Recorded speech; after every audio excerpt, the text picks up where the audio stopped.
Mahigit 20 milyong pisong halaga ng hinihinalang shabu ang nasabat sa isang lalaki sa Pasig.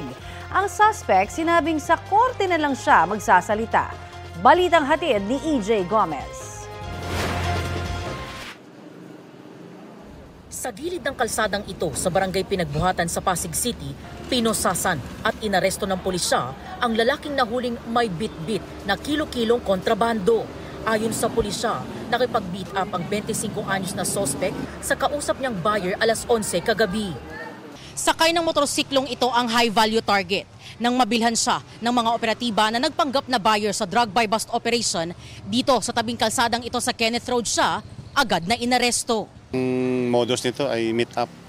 So, ito an action agent na gawa natin na nabilihan siya ng 100 grams na shabu.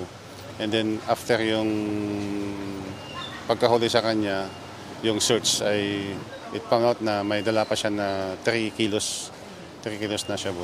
Nakalagay sa bag, tapos nakasupot sa isang tea bag. Abot sa 3.2 kilograms ng umunoy shabu ang nakumpiska ng mga operatiba. Nagkakahalagang mga ito ng mahigit halos 22 million pesos. Ang area of operation nito is Pasig at saka yung mga neighboring cities like Taguig, Taytay and Cainta. Inaalam pa ng pulisya kung posibleng miyembro ng isang grupong nagbabagsak ng iligal na droga sa Pasig City at Karatig Bayan ng sospek. Baka ito ay tip of the icebergs lang. So, expert natin. We will do some more operational research. Malaking supply reduction ito. Kasi 3 kilos ito, isipin na lang natin kung ilang buhay ang sisirain nito.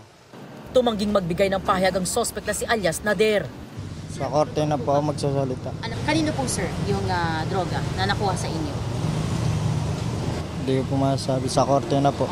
Sa records ng pulisya, dati nang nakulong ang suspect dahil sa illegal na baril. Ngayong araw nakatakdang i-inquest ang suspect na nakadetain sa Pasig City Police Headquarters. Sasampahan siya ng kasong paglabag sa Republic Act 9165 o Comprehensive Dangerous Drugs Act. EJ Gomez, nagbabalita para sa GMA Integrated News.